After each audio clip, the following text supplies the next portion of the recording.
Basically, guys, I quit. I want to talk about a suspension and all this other nonsense. I'm out of there. One choice. That's all it took to destroy careers built over decades. Art Schlichter, a first-round QB, bet on his own games and lost everything. Bernard Williams, a dominant offensive lineman, was suspended at 23 and vanished from the NFL forever. And LaRon Landry, in his tailor-made suits, couldn't hide a PED addiction that ended him at 31. These are the NFL players banned forever. Art Schlichter.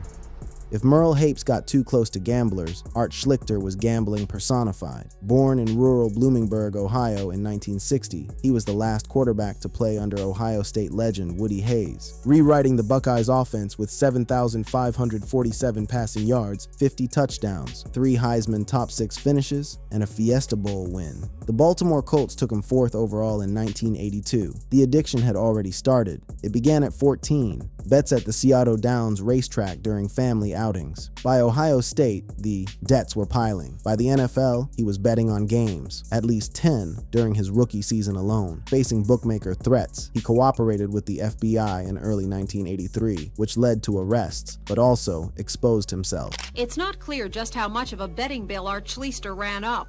Some reports put it at close to $400,000. Others say it may be double that. And in his own police interrogation, broadcast on CNBC, the depth of the compulsion was laid bare. Did I use someone to pay somebody back? Probably. All 3 of those could be true. Whatever fire was burning the hottest, you'd try to put it out. Yes. Commissioner Pete Rozelle suspended him indefinitely on May 20th, 1983, the first such suspension since Hornung and Karras 2 decades earlier. After treatment, the ban was reduced to 13 months. He was reinstated, played sporadically, released by the Colts in 1986, arrested for unlawful gambling in 1987, NFL career over. What followed was decades of compounding devastation, fraud, prison, more prison, an 11-year federal sentence in 2012 for a $1 million sports ticket scam. He was released in June 2021, now battling Parkinson's disease and dementia, linked to at least 15 concussions from football. He is 65 years old, one of the most referenced names in discussions about the dangers of legalized sports betting. Stanley Wilson. There are stories of addiction on this list that unfold slowly. And then there is Stanley Wilson, whose career ended not with a fade, but with one of the most dramatic implosions in Super Bowl history. Born in Los Angeles in 1961, Wilson earned all Big 8 honors at Oklahoma and was a 9th-round pick of the Cincinnati Bengals in 1983. Over 5 seasons, he ground out more than 1,100 rushing yards, scored 11 touchdowns, and became a key contributor on the 1988 Bengals team that made it all the way to Super Bowl 23. He had already been suspended for all of 1985 and all of 1987 for cocaine violations. He had been warned in writing by Commissioner Rozelle that any further violation would end his career. On January 21st, 1989, the night before Super Bowl 23 in Miami, Wilson told teammates he was going to retrieve his playbook. Coach Jim Anderson found him in a hotel bathroom mid-cocaine high, apparent rock cocaine present. He missed a team meal, missed a meeting, disappeared via a fire stairwell. The Bengals deactivated him. They lost to the 49ers 2016. Coach Sam Wycha later speculated that Wilson's absence, on a muddy field where Wilson's physical running style would have thrived, might have changed the outcome.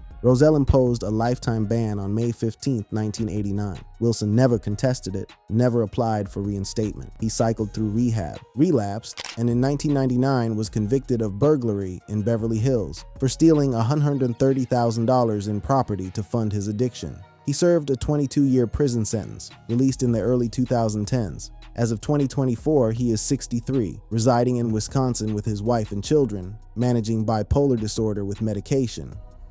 Earl Ferrell. Not every name on this list carries the weight of a tabloid scandal. Some are quieter, men who earned genuine respect, only to watch it disappear. Earl Ferrell is one of those stories. Born in Halifax, Virginia in 1958, Ferrell attended East Tennessee State, not a powerhouse program, and was a 5th-round pick by the St. Louis Cardinals in 1982. He spent 8 years with the franchise from St. Louis to Phoenix as one of the most reliable fullbacks of the late 1980s. Over 686 carries, 4.3 yards per attempt, 24 rushing touchdowns. Back-to-back Pro Bowl selections in 1988 and 1989, leading the Cardinals in rushing both seasons. The cocaine was the issue.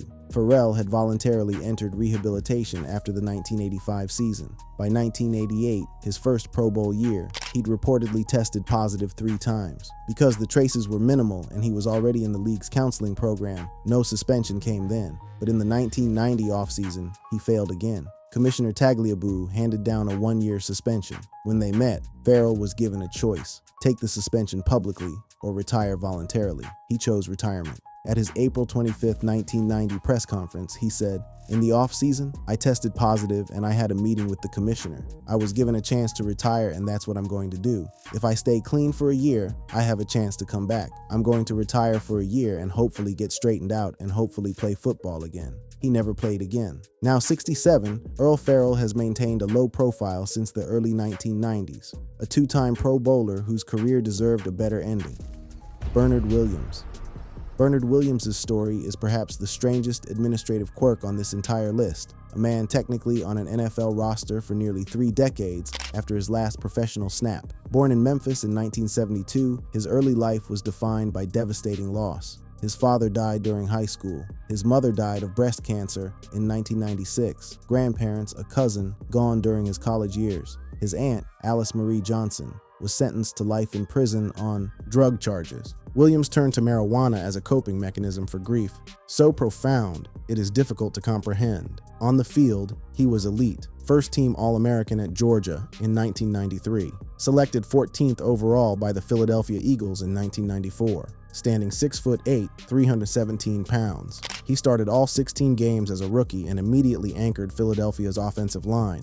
One legitimate NFL season. In July 1995, he tested positive and was suspended for the first 6 games. During that suspension, he violated again. Another ban, the remainder of the season. The Eagles discouraged him from seeking reinstatement. He never did. Career over at 23. He went on. CFL, XFL, AFL, and eventually a Grey Cup with the Toronto Argonauts in 2004, 2 CFL East All-Star nods. After retiring in 2006, he mentored his nephew, future NFL safety Eric Berry. He coached high school football. He opened a juice bar and vintage car store with Berry. Then, in November 2023, the NFL cleared its old reserve lists. 29 years after his last snap, the Eagles formally waived Bernard Williams. He reacted with characteristic honesty. "I had no idea I was still on the roster. Marijuana was my crutch during that time. It was about me dealing with personal stuff. A lot of grief at that point in my life that I hadn't dealt with." As of early 2026, Williams is 53, pursuing a psychology degree, working as an Amazon delivery driver, and serving as a volunteer firefighter. The clearest example on this list of what different policies might have preserved. Rae Carruth. Some stories here are about addiction, some are about poor judgment, and then there is Rae Carruth, a story so dark it exists in a category entirely its own. Born in Sacramento in 1974, Carruth became a standout receiver at Colorado and was selected by the Carolina Panthers 27th overall in the 1997 NFL Draft, $3.7 million contract, a legitimate career beginning. As a rookie, 44 catches, 545 yards, 4 touchdowns, all rookie team. Then, on November 16, 1999, his pregnant girlfriend, Cherika Adams, 8 months along, was shot 4 times in a drive-by ambush near Carruth's Charlotte home. Carruth had slowed his car in front of hers to box her in. Shooter Van Brett Watkins leaned from a passing car and opened fire. But Rae, he doesn't stop and help at all. He speeds away too.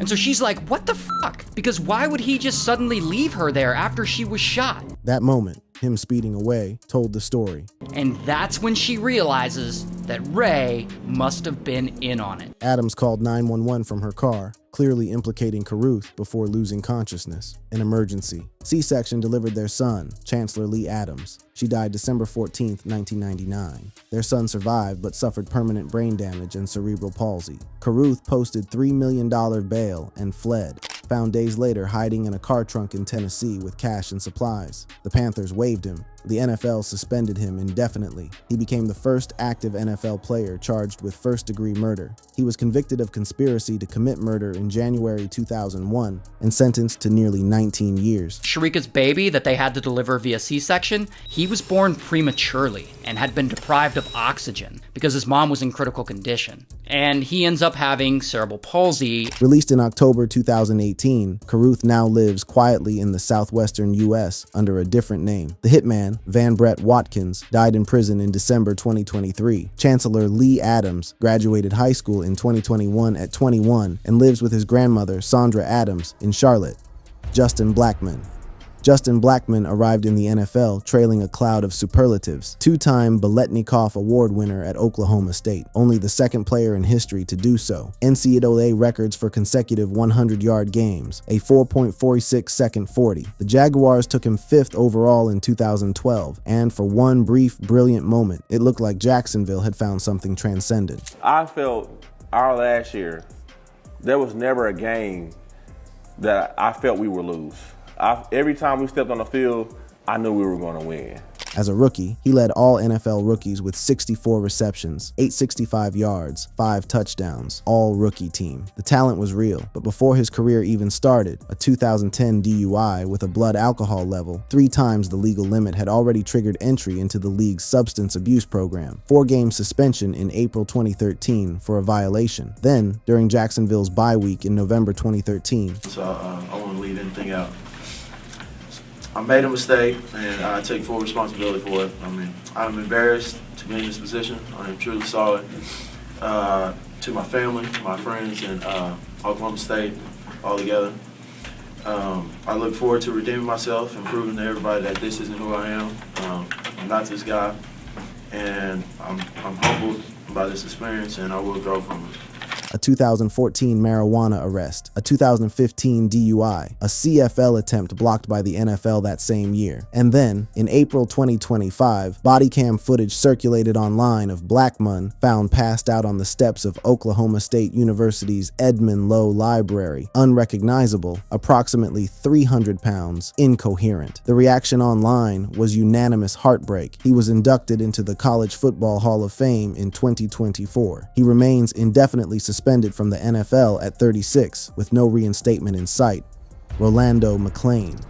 Rolando McClain had every reason to become great and found every reason not to stay that way. Born in Decatur, Alabama in 1989, raised in the projects, he obtained a restraining order against his own mother at 15 after she threatened him with a knife. He lived with host families to maintain football eligibility. Through all of it, he became one of the most decorated linebackers in college football. Butkus Award, Jack Lambert Trophy, 2009, BCS National Championship with Alabama. The Raiders took him 8th overall in 2010, $40 million contract. At his best, he was dominant. 100 tackles and 5 sacks in 2011. When the Cowboys traded for him in 2014, he led their defense with 87 tackles and 9 tackles for loss. The talent was always visible. I feel like if I hadn't retired, then my life wasn't going in the right path. So me being a young father of 2, I had to sit down and realize I got things I need to do in order to be a better man for those 2 awards. So. That was McClain explaining his 2013 voluntary retirement at 23 years old. He came back. The Cowboys believed in him. But then, 4-game suspension in 2015, 10-game ban in 2016, indefinite suspension by December of that same year, reports of codeine addiction, purple drank, 40 pounds overweight, conditionally reinstated in 2019, released, suspended indefinitely again by year's end. The NFL officially lifted his ban in December 2023. He declared himself ready. I'm ready for the NFL now. But no team signed him. He is 36 years old, a free agent, a what-if story that may never find an answer.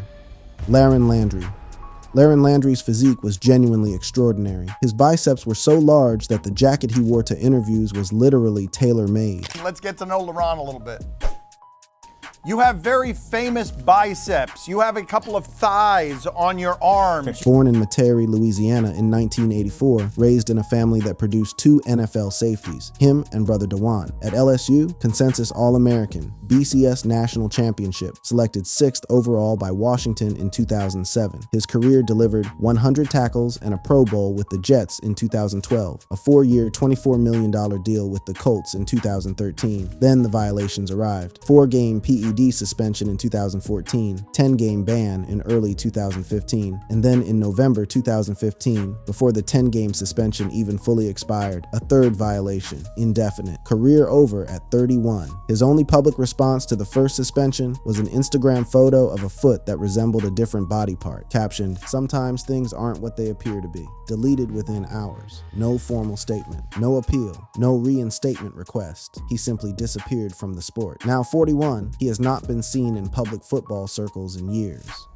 Trey Watts. Trey Watts is the most obscure name on this list, but his story fits the pattern almost precisely. Born Julius Caesar Watts III in Norman, Oklahoma in 1991, the son of J.C. Watts, former U.S. Congressman and University of Oklahoma quarterback. Football was literally in the family DNA. Watts walked on at Tulsa with no major offers, earned his place, led Conference USA in rushing in 2012, earned first-team All-Conference honors as a senior, and went undrafted before signing with the St. Louis Rams in 2014. He made the 53-man roster. He played in 14 games. He was a legitimate back-of-roster contributor. On May 29, 2015, 4-game suspension for violating the substance abuse policy. He served it. He came back. Then on November 4, 2015, indefinite suspension for a second violation. He sat on the Rams' reserve suspended list until March 2017, when they released him. He never returned to professional football of any kind. Years later, in a LinkedIn post titled "My Testimony: How I Got Kicked Out of the NFL and Into Recruiting," he reflected on the experience without naming specifics, framing it as a chapter that led him somewhere new. He expressed hope it would help someone. As of early 2026, Trey Watts is 35 and living privately.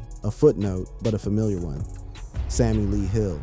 Sammy Lee Hill's story is one of hard-earned legitimacy lost too late in the game to recover from. Born in West Blockton, Alabama in 1986, he was only 16 as a high school senior, physically underdeveloped, which is why major programs weren't calling. He ended up at Division II Stillman College, earned 2-time first-team All-SIAC honors, and in 2009 became the first player from Stillman College ever drafted into the NFL. The Lions took him in the 4th round. He spent 7 NFL seasons. Detroit Lions, Tennessee Titans, 97 games, 48 starts, 165 tackles, 7 sacks. In 2013, the Titans gave him a 3-year, $11.4 million deal, including $4 million guaranteed. He was a legitimate earning professional. Then the violations hit. August 2016, 4 games for missing a scheduled drug test. November 2016, indefinite suspension, minimum 1 year for another violation. No statement issued, no appeal filed, reinstated in May 2018. 31 years old. No team expressed interest. As of March 2026, now 39, he maintains total privacy, no media,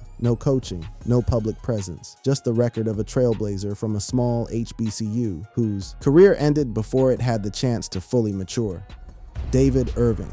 David Irving didn't just walk away from the NFL, he lit the whole thing on fire on his way out the door. And he did it on Instagram Live. Born in Compton in 1993, dismissed from Iowa State in 2014 after an arrest, undrafted in 2015, signed by the Cowboys in September of that year. What followed was a career of genuinely explosive production, repeatedly undermined by suspensions. In 2016, he forced 3 fumbles, recorded a sack and a batted pass in 1 game against the Packers, NFC Defensive Player of the Week. In 2017 through Week 12, he led all NFL defensive tackles and sacks with 7 in just 8 games. Then, March 2019, 3rd substance abuse violation, indefinite suspension, and instead of a carefully worded statement through a publicist, Irving went on Instagram Live, visibly smoking marijuana, and addressed the league directly.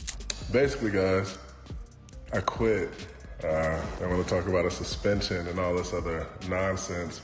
I'm out of there. As you all know, I voiced my opinion about this medicine right here. And I mean, we got this opioid thing going on, and I'm prescribed all that bullshit. I just think it's bullshit.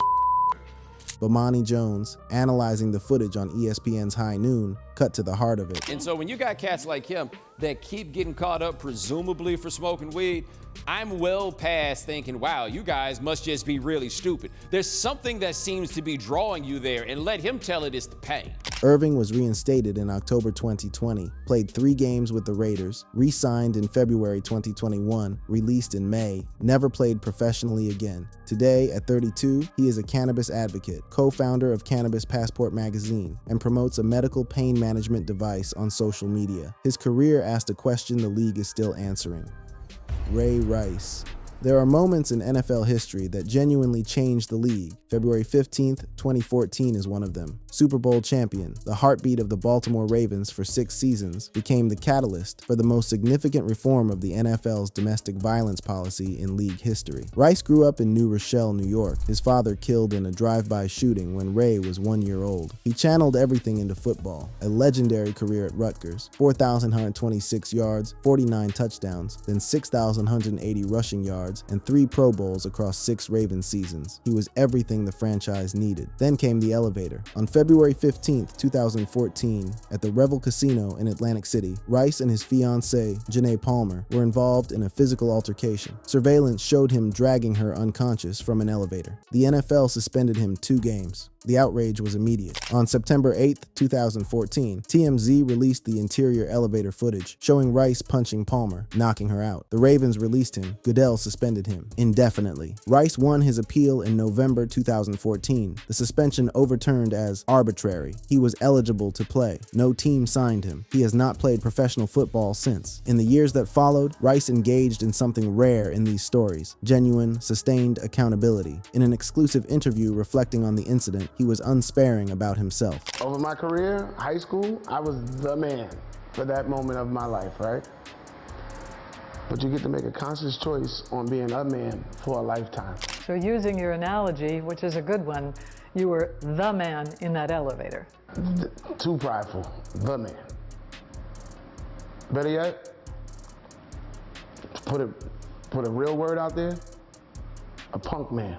When asked in a CBS interview whether he deserved a second chance at football, his answer was direct. I didn't lose my life. I didn't lose my family.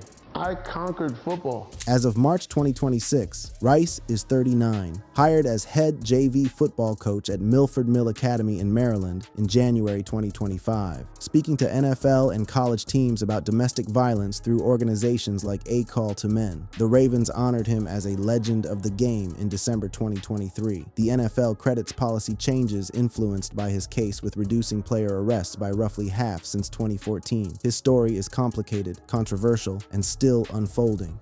Aaron Hernandez. We end on the darkest entry on this list. The story of Aaron Hernandez is not simply the story of a player who was banned from the NFL. It is the story of how extraordinary talent, shaped by profound trauma, arrived at extraordinary violence, and what the sport itself may have done to accelerate that journey. Born in Bristol, Connecticut in 1989, Hernandez grew up in a home marked by domestic abuse, instability, and his father's death when Aaron was 16. He would later reveal in prison that he had been sexually molested beginning at age 6. At Florida under Urban Meyer, he was spectacular. 111 receptions, 1,282 yards, a national championship, the John Mackey Award as the nation's top tight end. The Patriots took him in the 4th round of 2010 despite significant character concerns, and alongside Rob Gronkowski, he helped form one of the most dangerous tight end duos in NFL history. In 2012, he signed a 5-year, $40 million extension. In the months before his arrest, he gave an interview that, in retrospect, is almost unbearable to watch. But yeah, it's an honor, and I couldn't have asked for my life to be better at this point. And my life is pretty good. And he gave another interview around the same time, talking about fatherhood and putting the young and reckless chapter behind him.